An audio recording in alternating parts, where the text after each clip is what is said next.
What's up, guys? This is Chris here with Team Woven, coming at you guys with a deck profile of my deck that I won my regional flight, the 16-man regional, with at YCS Anaheim this past weekend. The deck I'm playing is Hat, Heroes, Artifacts, and Tree Toad. Obviously, it's not Hat, but I like to abbreviate it, throw people off. Gotta get the trolls in there.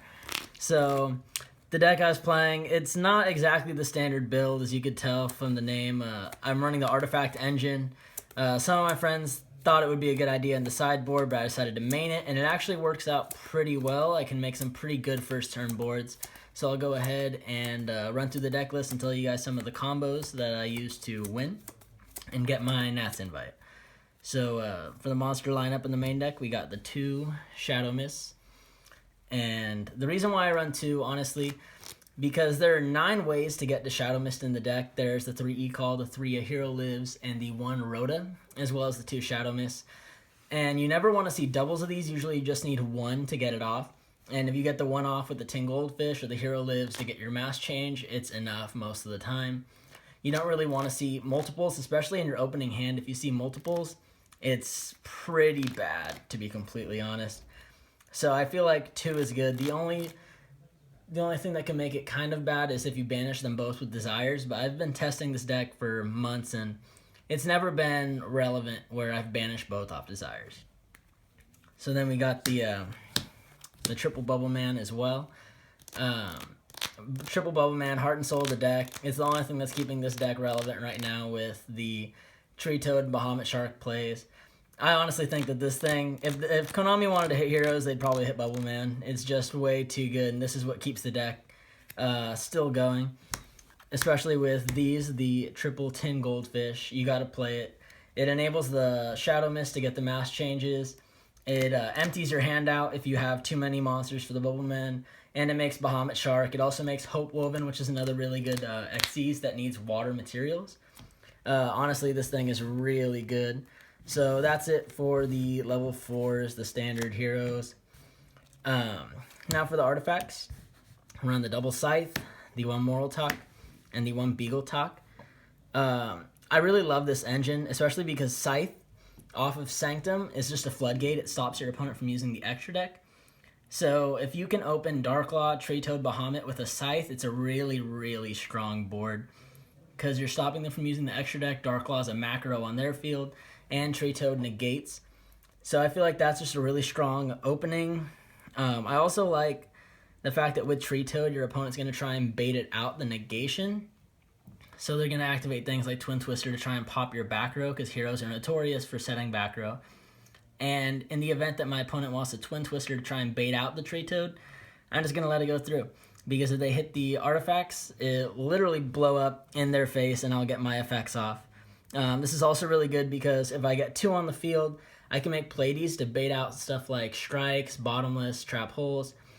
And if they don't have that, then I have a Pleiades on top of my Darklaw, Bahamut, Tree Toad, which is also really strong. So I feel like these 4 is just really good to run as well. They also don't clog your hand with the Bubble Man because worst case scenario, you just set them. So that's it for the monsters, 12 monsters. And for the spell lineup, fairly standard. You got the 3 A Hero Lives. It's just the enabler for the deck. It's really good to get the 3 mass changes, obviously. Triple E-Call and the 1 Rhoda, because you got to get to your cards. I don't run the Goblinberg just because I felt like keeping the monster lineup really low was good. I mean, Goblinberg is good to get off the Rhoda, but I think in a more pure build, Goblinberg would be better. If I switch to pure, definitely throw in the Goblinberg. I also like the fact that he's I also dislike the fact that he's common, so that's why I took him out. And then the double pot of Desires. Honestly, you gotta run it if you want to be good. The +1's just ridiculously well, especially if you get the standard Darklaw, Bahamut, Tree Toad, and then you Desires at the end, and pulling a Sanctum off of that is just really strong. So you gotta run the Desires this format. It's just too good. The triple instant fusion. I'm only running the Norden. I'm not running the rare fish, just because anytime where I open 2 of these in a hand, I know that I'm going to be shuffling the Norden back off the Tree Toad and not the Bubble Man. That way I know that I'm going to recycle, so there's never really been an issue that I'm going to run out of extra deck targets for the instant fusion. Besides, the extra deck is really tight in Heroes. Anyone that plays Heroes will tell you that the space is really, really tight. So I'd rather just keep it to Norden and shuffle it back in. We got the 2 Twin Twisters now for back row destruction. This helps a lot going second as well. Plus it can ignite your own artifacts, as well as the ignitions here. So I like the ratio of 2 and 2 just because, like I said, going second, it helps. You want to break the back row because if you go second and your opponent stops your plays, it's pretty much game over. And this deck is really fragile as it is, so you want to get rid of back row. Also, being able to like pop a scale against metal foes and then pop one of your own artifacts like Scythe is just really strong as well. And this plus Sanctum is just, it's too good. It's a Pleiades and it locks your opponent out of the extra deck. So that's the ratio of the destruction spells and the instant fusions. So those are my spells. And then the traps, I kind of keep it light on the traps for the artifacts, just because they have effects. They're essentially traps on their own. I run the double strike and the 1 warning. I used to play the 3 strike, but it was a little too hefty on the life point cost, so I just wanted to keep it down a little bit too. Also run the triple sanctums. This thing, I like opening this with the Dark Law Tree Toad Bahamut more than honestly like a strike, just because this is a floodgate essentially, and floodgates win you games in Yu-Gi-Oh! That's why Vanity's Fiend is good, Vanity's Emptiness is good, Anti-Spell is great. So this is essentially like an extra floodgate. Run the double Quaking to protect the Dark Law. I just wanted more protection on Dark Law because he's only 24. Almost anything can run over him. Volflame can run over him. Utopia Lightning can run over him without even using the effect. A lot of things can just trample. So I figured this is just good as an extra layer of protection. And then the Vanities. Win game off Vanities. Like, you just win. Yeah, I like keeping it light to the essentials too, because my opinion is, like, if my opponent sees that I'm playing the artifacts, they're not going to want to blow up my back row for fear of hitting another Scythe or an Ignition and then losing their battle phase. So that's why I think Quaking is still kind of relevant. In a more like going second centric build, I'd probably take out the Quakings for Book of Eclipses, but I just really like the Quakings because it locks them down. My opponent doesn't gain any advantage off of it, and it just protects the Dark Law, and next turn I can just trample over anything they have. Even if I can't trample, I know that their monsters are locked down. So I just like the Quakings. So that was the trap lineup, and that's it for the main deck. It should be 40 cards. So then next we're going to go into the extra deck. The extra deck for the fusions, run the double Dark Law, the 1 Masked Hero Anki, and the 1 Acid, and then of course the 1 Norden. Honestly, I was running the Anki because the mirror match, if I ran into the mirror and my opponent made Dark Law, I'd want to go Anki and try and run over it. And then obviously get the mask change to make my own Dark Law against them. And it was just to make sure that if I played against someone that was using Ghost Reaper, I wouldn't auto lose. But that never really came up. It wasn't really relevant. The Acid is really good. It's a really good play against Paleozoics as well, because you just go Bubble Man and mask change and pass. They know that whatever they're setting is probably going to get blown up. And obviously the 1 Norden. Norden is Norden, and it's just really busted. Hopefully it doesn't get banned, because this deck would lose a lot of its plays. Norden is how you make the double Bahamut Shark Tree Toad in 1 turn as well.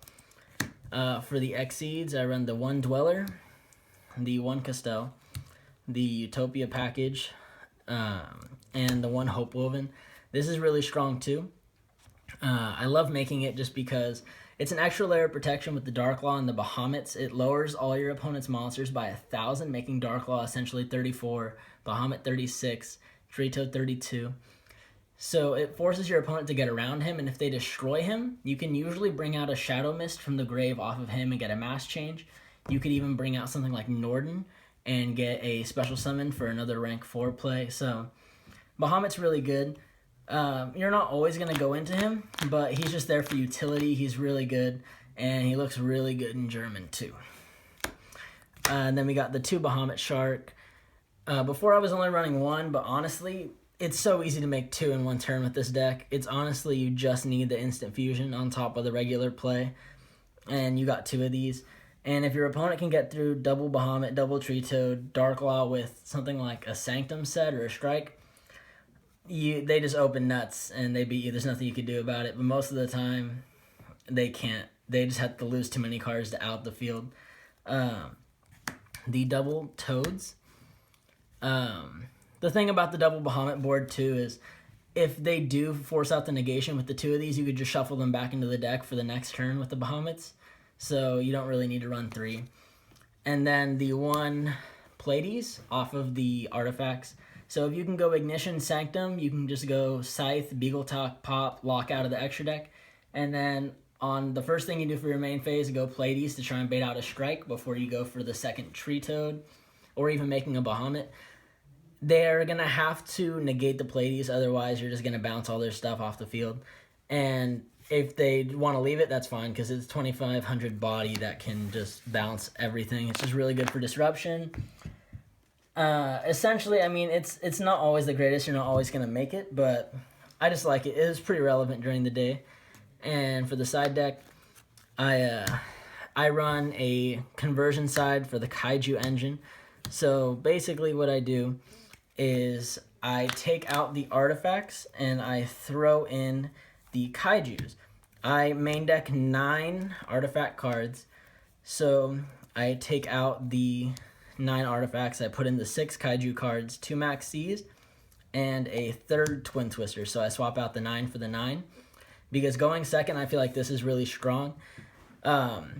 Especially in the mirror match, Interrupted Kaiju Slumber is essentially a dark hole that my opponent cannot use if they take it with Tree Toad. They're going to have to negate it with the Tree Toad. Otherwise, they lose their Dark Law, their Tree Toad, their Bahamut. And they're not going to want to do that, obviously. Any good player is going to negate it. So they're going to take it, but they can't use it against me. So it's better than a dark hole in that sense.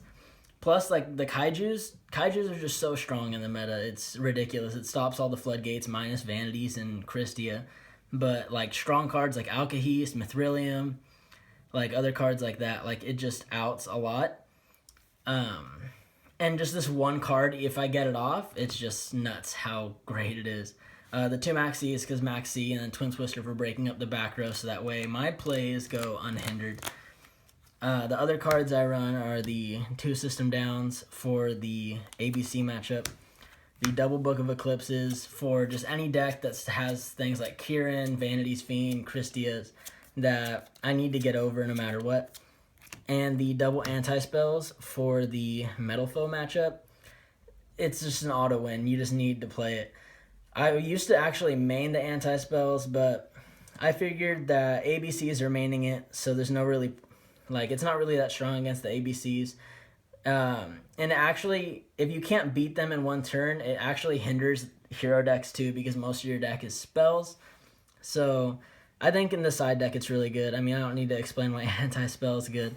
So this is the side deck. So yeah, guys, that was the deck. 40 in the main, 15 in the extra in the side.